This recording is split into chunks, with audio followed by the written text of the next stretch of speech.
বিনিময় হোক, এই কাবাকে তারা ধরে রাখার চেষ্টা চালাচ্ছে। তারা এই কাবাকে আপনার হেফাজত করার দায়িত্ব তারা নেয়নি, তারা একটু চেষ্টা করতেছে যাতে আল্লাহর জমিনে আল্লাহর ঘরটা কায়েম থাকে, এই চেষ্টা তারা চালাচ্ছে। সম্পদ দিয়ে দেবে, যে আমরা সম্পদ দিলাম কিন্তু কাবাতে সে হাত দিতে পারবে না।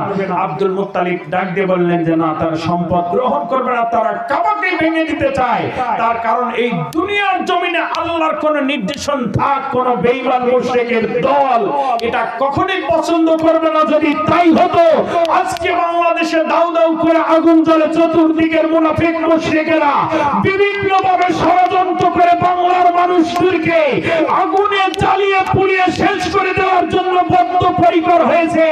আজকে সেই দেশের মানুষ সেই রাজার বিরুদ্ধে দাঁড়িয়ে গেছে।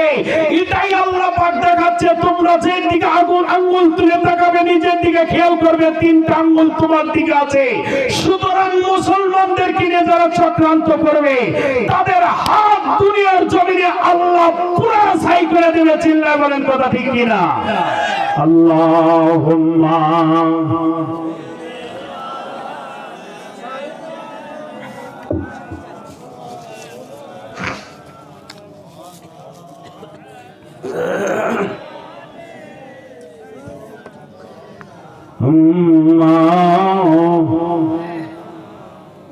আমার মুসলমান ভাইরা, আব্দুল মুত্তালিব ডাক দিয়ে বললেন না, এটা সম্ভব নয়, কখনোই হবে না, তোমরা এখান থেকে তোমরা সরে যাও। সব মানুষগুলো ছেড়ে দিয়ে চলে গেল। পার্শ্ববর্তী আপনার পাহাড়গুলোতে যখন আশ্রয় নিল, আবাজান রে, এইবার আব্দুল মুত্তালিব আপনার সব মানুষগুলোকে সরায় দিয়ে আব্দুল মুত্তালিব আপনার কিছু বয়োজ্যেষ্ঠ মানুষগুলোকে ডাকলেন, আপনারা আমার সাথে আসেন। এই মানুষগুলোকে না আব্দুল মুত্তালিব আপনার কাবা ঘরের সন্নিকটে একটা এইরকম করে খুঁটি আছে, খুঁটি কিরকম করে ধরলেন। এইবার মানুষগুলোকে বললেন আপনারাও ধরেন। এইবার আব্দুল মুত্তালিব ডাক দেয়, আল্লাহ আল্লাহ তোমার ঘরকে ধ্বংস করার জন্য আব্রাহা ইতিমধ্যে সৈন্য বাহিনী ঢুকে পড়েছে। আল্লাহ এই পিপাসিত নরপশু আল্লাহ তোমার ঘরে হাত দেবে, পবিত্র ঘরে। আল্লাহ এটা বরদাস্ত করতে পারি না, এটা বরদাস্ত করতে পারি না। মাবুদ আল্লাহ তোমার ঘরে এই নাপাক একজন মানুষ আল্লাহ তোমার ঘরে হাত দিবে, এইটা আব্দুল মুত্তালিব সহ কোন মুসলমান তা মেনে নিতে পারে না গো আল্লাহ। এইবার আব্দুল মুত্তালিব আল্লাহকে আল্লাহ বলে ডাক দেয়, মওলা রে, আল্লাহ এই দুনিয়ার জমিনের নরপশুর হাতে যেন তোমার ঘর আল্লাহ আজকে লাঞ্ছিত না হয়।